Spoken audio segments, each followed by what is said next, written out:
বিজ্ঞানী সত্যেন বোস বলেছিলেন, রাত হোক কিংবা দিন, চা হলো বাঙালির কাছে এক প্রকার নিকোটিন। সত্যি, চা ছাড়া বাঙালির চলেই না। বাড়িতে অফিসে তো বটেই, চলার পথে, সড়কের ধারে, অলিগুলির আনাচে কানাচে, স্টেশন বা মোড়ে, বাংলার বিশাল প্রান্তরে যেখানেই যান চোখে পড়বে শুধু চায়ের দোকান।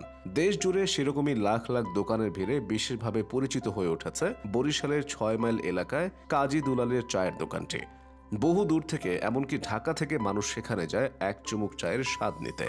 ঘন খাঁটি গরুর দুধ দিয়ে বানানো এই চা খেলেই ভরে যায় মন। চায়ের উপরে ভাসতে থাকা মোটা স্বর মুখে দিলেই জিভে আসে অন্যরকম এক সতেজ আমেজ।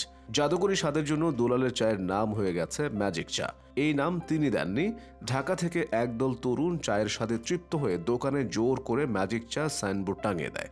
পরিভ্রাজক সেই দলের সদস্যরা সারা দেশে ঘুরে বেড়ান। তারা বলে যান, দেশের নানা প্রান্তে নানা কিসেমের চা খেলেও এখানকার মতো এত মজার চা আর কোথাও খাননি। প্রথম দিকে 7 টাকা দরে চা বিক্রি করতেন কাজী দুলাল, কিন্তু বর্তমানে সবকিছুর দাম বেড়ে যাওয়ায় দাম বেড়ে দাঁড়িয়েছে 30 টাকায়। তবে কাপে মুখ লাগালে যে কেউ টাকার কথা ভুলে যাবেন। চায়ের স্বাদ আরো বাড়িয়ে দিতে সাথে দেওয়া হয় চাল ভাজা, বাদাম, নাড়ু, তিল এবং রসুন।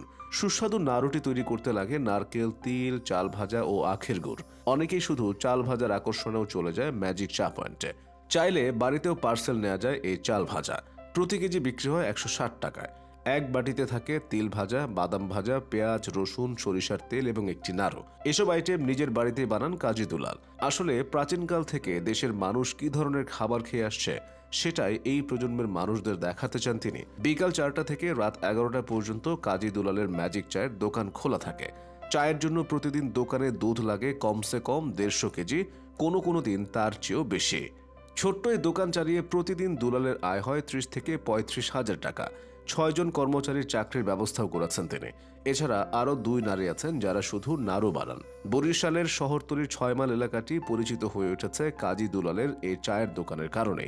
বরিশালের চৌমাথা বা নতুল্লাবাদ থেকে যে কোনো অটো বা মহেন্দ্রতে গেলে জনপ্রতি ভাড়া পড়বে 15 থেকে 20 টাকা। চায়ের চেয়ে যাতায়াত ভাড়া ঢের বেশি, তবু মানুষ ছুটে যায় রসনা বিলাসে। ভিড় সামলাতে দোকানের সামনে এখন গাড়ি পার্কিংয়ের ব্যবস্থাও করতে হয়েছে।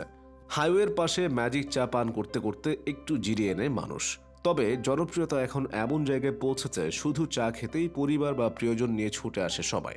স্থান সংকুলান না হয় অনেক সময় দাঁড়িয়েও চা পান করতে হয়। দুলালের এই ম্যাজিকের শুরু কিন্তু খুব বেশি দিন আগের নয়। 2010 সালে সামান্য কিছু পুঁজি নিয়ে গরুর দুধের চায়ের দোকানটি দেন দুলাল। শুরুর দিকে দিনে 3 থেকে 500 কাপ চা বিক্রি হতো। এখন সংখ্যাটি বেড়ে দাঁড়িয়েছে 2 থেকে 2,500 কাপ। অর্থাৎ শুধু চা বিক্রি করে দিনে আয় প্রায় 60,000 টাকা বা তারও বেশি। চায়ের সঙ্গে চাল ভাজা, বাদাম, তিল ও নারিকেলের নাড়ু প্রতি বাটি 20 টাকা করে। সব মিলিয়ে দিনে আয় প্রায় 80,000 টাকার মতো। মাসে গড়ে 22 থেকে 25 লক্ষ টাকা। ভাবা যায় এই চায় কি এমন আছে যা মানুষকে পাগল প্রায় করে দেয়। কয়েকজন সহযোগী থাকলেও মূল কাজটা তিনি নিজেই করেন। তিনি নিজেই বলেন, ম্যাজিক চায়ের জাদু আছে শুধুমাত্র তার হাতে। জাদুর কারণে তার দোকানে লোকজন এভাবে ভিড় করেন।